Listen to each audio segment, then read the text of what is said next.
Hello everyone, welcome back to my YouTube channel Salesforce AI Champions. Today I'll be going to talk about how to use Einstein features to summarize a Salesforce flow. So before get started, please do like, share, subscribe my YouTube channel. So first of all, I'll be showing how to access the Einstein features from the Salesforce platform, and I have already clicked that gear icon, and from the quick find we can search for Einstein, or specifically flow creation with Einstein. So under this Einstein Generative AI section, we can find this flow creation with Einstein feature or option.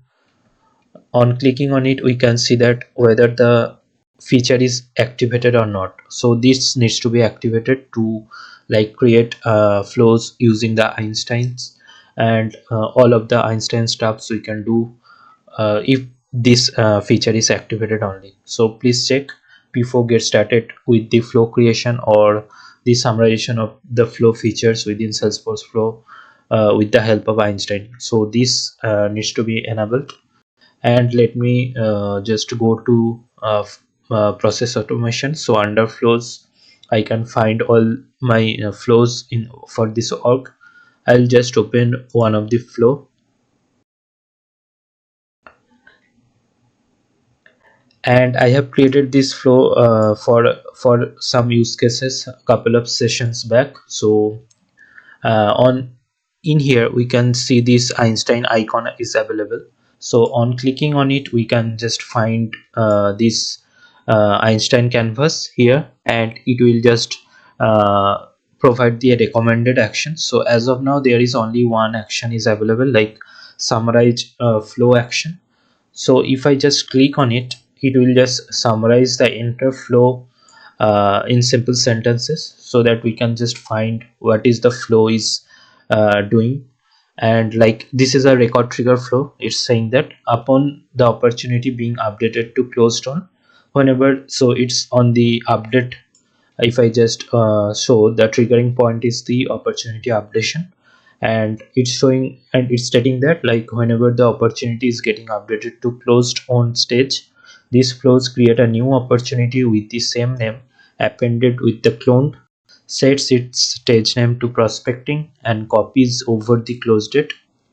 It then retrieves the line items of the original opportunity. Line item is the opportunity product items, so that are the part of the opportunity line item subject.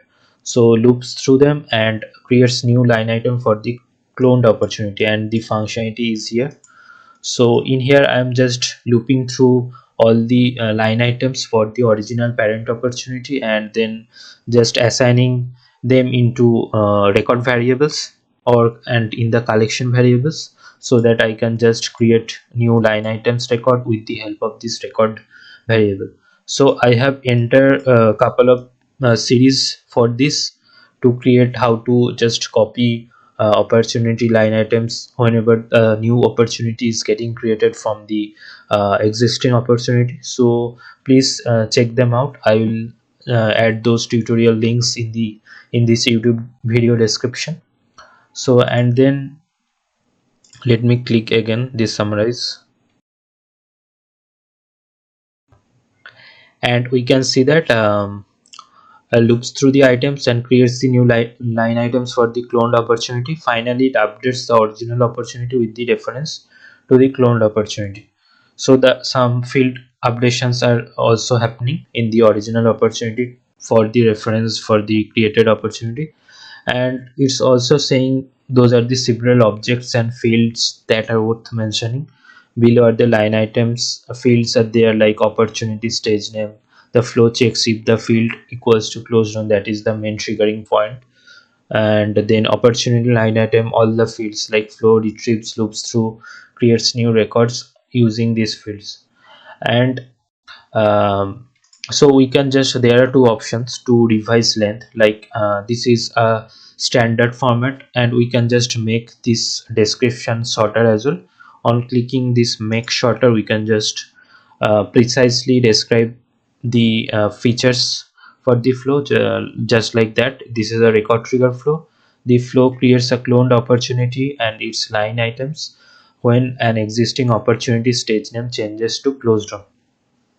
And the good feature is also that, like, for this for my flow, there are no description is available. So always we need to follow the best practices to add description for any variables or flows. That these are the part of the best practices we must follow. So in that case, we can just leverage these Einstein features to add description for our flow as well. Like for this one, let me just make shorter this description. And the thing is that on clicking on this action button, add to flow description, we can just add this generated text to the description directly. I am just clicking on it, this add to flow description, and here we can see that it will just create a new version. Since this version of the flow is activated, we can just edit it directly. We need to just create a new version, or we can just save a new, we can create a new flow from this version. So as of now, I'll be just creating a new version. So on clicking on that Einstein, that add to description feature action button, so this description will be updated into that new version of the flow. So that is a very good practice. So we can just leverage this feature of the Einstein as well. So we can see that a new version, just version 10, got created, and in the description the updated text is there, and we can just activate this latest version. So this is how we can just use this Einstein feature to summarize our flow, add description to our flow.